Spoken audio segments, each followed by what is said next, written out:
Chapitre 25. J'amène le Jolly Roger. J'avais à peine pris position sur le beaupré que le Clean Flock battit et reprit le vent en changeant ses armures avec une détonation pareille à un coup de canon. Sous le choc de la renverse, la goélette trembla jusqu'à la quille. Mais au bout d'un instant, comme les autres voiles portaient encore, le foc revint battre de nouveau et pendit paresseusement. La secousse m'avait presque lancé à la mer. Aussi, sans perdre de temps, je rampais le long du beaupré et culbutai sur le pont la tête la première. Je me trouvais sous le vent du gaillard d'avant, et la grand-voile qui portait encore me cachait une partie du pont arrière. Il n'y avait personne en vue. Le plancher, non balayé depuis la révolte, gardait de nombreuses traces de pas, et une bouteille vide, au col brisé, se démenait çà et là dans les dallots comme un être doué de vie. Soudain l'Hispaniola prit le vent en plein. Les focs derrière moi claquèrent avec violence. Le gouvernail se rabattit. Un frémissement sinistre secoua le navire tout entier. Et, au même instant, le guide Artimon revint en dedans du bord, et la voile, grinçant sur ses drisses, me découvrit le côté sous le vent du pont arrière. Les deux gardiens étaient là. Bonnet rouge, étendu sur le dos, raide comme un anspé, les deux bras étalés comme ceux d'un crucifix, et les lèvres entr'ouvertes dans un rictus qui lui découvrait les dents.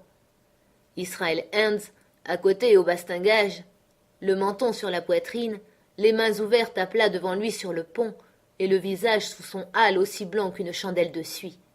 Un moment, le navire se débattit et se coucha comme un cheval vicieux. Les voiles tiraient tantôt d'un bord, tantôt de l'autre, et le gui, ballant de ci, de là, faisait grincer le mât sous l'effort. De temps à autre, un nuage d'embrun jaillissait par-dessus le bastingage, et l'avant du navire piquait violemment dans la lame. Ce grand voilier se comportait beaucoup plus mal que mon coracle rustique et biscornu, à présent au fond de l'eau. À chaque sursaut de la goélette, Bonnet rouge glissait de côté et d'autre. Mais, chose hideuse à voir, ni sa posture, ni le rictus qui lui découvrait les dents n'étaient modifiés par ces déplacements brutaux. À chaque sursaut également, on voyait Hands s'affaisser davantage sur lui-même et s'aplatir sur le pont. Ses pieds glissaient toujours plus loin, et tout son corps s'inclinait vers la poupe, de sorte que petit à petit, son visage me fut caché, et je n'en vis plus à la fin qu'une oreille et le bout hirsute d'un favori.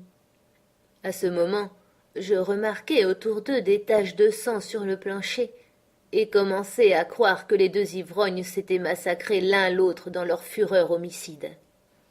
Je regardai ce spectacle avec étonnement, lorsque, dans un intervalle de calme où le navire se tenait tranquille, Israel Hands se tourna à demi, et avec un gémissement sourd, et en se tortillant, reprit la position dans laquelle je l'avais vu d'abord. Son gémissement, qui décelait une douleur et une faiblesse extrêmes, et la vue de sa mâchoire pendante, émurent ma compassion. Mais en me remémorant les propos que j'avais ouïs, cachés dans ma barrique de pommes, toute pitié m'abandonna. Je m'avançai jusqu'au grand mât. « Embarquez, maître Hands, dis-je ironiquement. Il roula vers moi des yeux mornes, mais il était bien trop abruti pour exprimer de la surprise. Il se borna à émettre ce souhait. « Eau de vie !» Je compris qu'il n'y avait pas de temps à perdre. Esquivant le gui qui balayait de nouveau le pont, je courus à l'arrière et descendis par le capot d'échelle dans la cabine. Il y régnait un désordre difficile à imaginer. Tout ce qui fermait à clé, on l'avait ouvert de force pour y rechercher la carte. Il y avait sur le plancher une couche de boue aux endroits où les forbans s'étaient assis pour boire ou délibérer après avoir pataugé dans le marais avoisinant leur camp. Sur les cloisons, peintes d'un beau blanc et encadrées de moulures dorées, s'étalaient des empreintes de mains sales. Des douzaines de bouteilles vides s'entrechoquaient dans les coins au roulis du navire. Un des livres médicaux du docteur restait ouvert sur la table. On en avait arraché la moitié des feuillets pour allumer des pipes, je suppose. Au milieu de tout cela, la lampe jetait encore une lueur fumeuse et obscure d'un brin de terre de sienne. Je passai dans le cellier. Tous les tonneaux avaient disparu, et un nombre stupéfiant de bouteilles avaient été bues à même et rejetées sur place. À coup sûr, depuis le début de la mutinerie, pas un de ces hommes n'avait dégrisé. En fourrageant çà et là, je trouvai une bouteille qui contenait encore un fond d'eau-de-vie. Je la pris pour Hans, et pour moi-même, je dénichai quelques biscuits, des fruits en conserve, une grosse grappe de raisin et un morceau de fromage.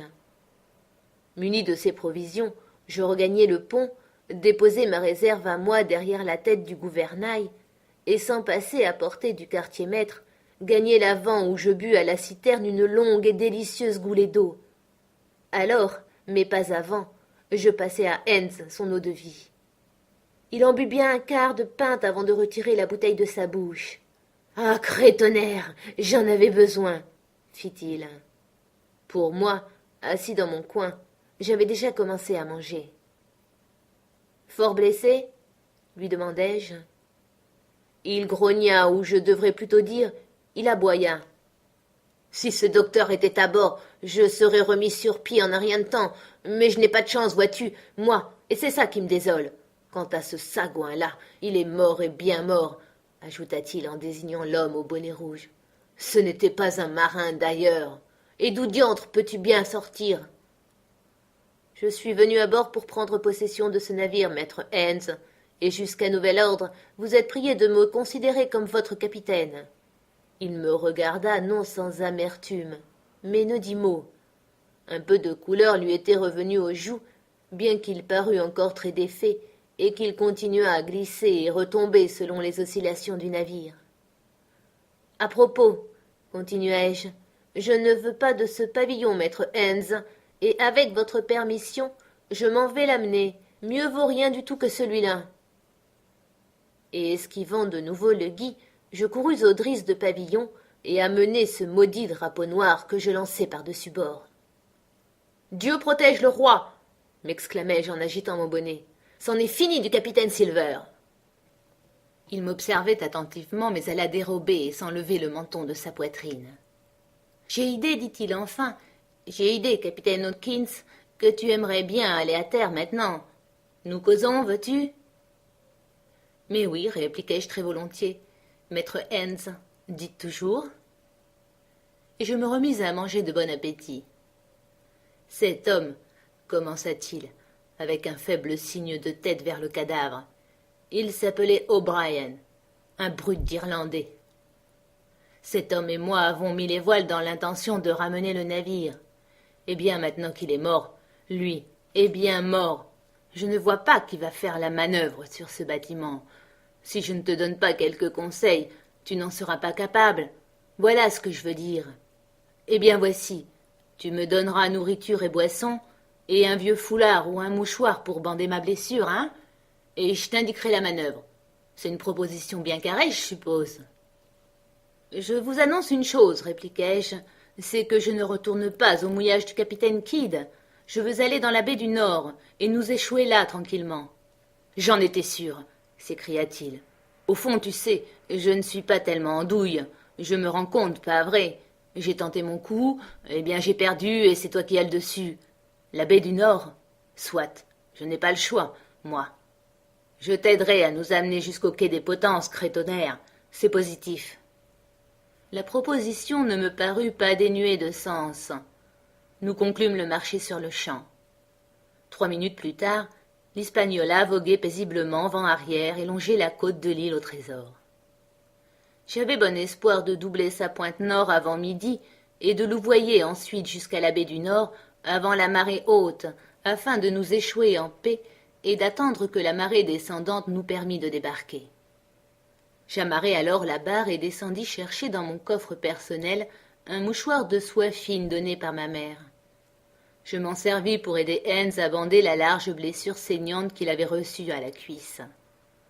Après avoir mangé un peu et avalé quelques gorgées d'eau-de-vie, il commença à se remonter visiblement, se tint plus droit, parla plus haut et plus net, et parut un tout autre homme. La brise nous servait admirablement. Nous filions devant elle comme un oiseau. Les côtes de l'île défilaient comme l'éclair et le paysage se renouvelait sans cesse. Les hautes terres furent bientôt dépassées, et nous courûmes grand largue le long d'une contrée basse et sablonneuse, parsemée de quelques pins rabougris, au-delà de laquelle nous doublâmes une pointe de collines rocheuses qui formait l'extrémité de l'île au nord. J'étais tout transporté par mon nouveau commandement, et je prenais plaisir au temps clair et ensoleillé et aux aspects divers de la côte. J'avais désormais de l'eau à discrétion et de bonnes choses à manger, et la superbe conquête que je venais de faire apaisait ma conscience, qui m'avait cruellement reproché ma désertion. Il ne me serait plus rien resté à désirer, n'eussent été les yeux du quartier-maître qui me suivaient ironiquement par tout le pont, et l'inquiétant sourire qui se jouait continuellement sur son visage. Ce sourire contenait un mélange de souffrance et de faiblesse, comme le sourire hébété d'un vieillard. Mais il y avait en outre dans son air un grain de moquerie, une ombre d'astucieuse traîtrise, tandis que de son coin il me guettait sans relâche au cours de mon travail.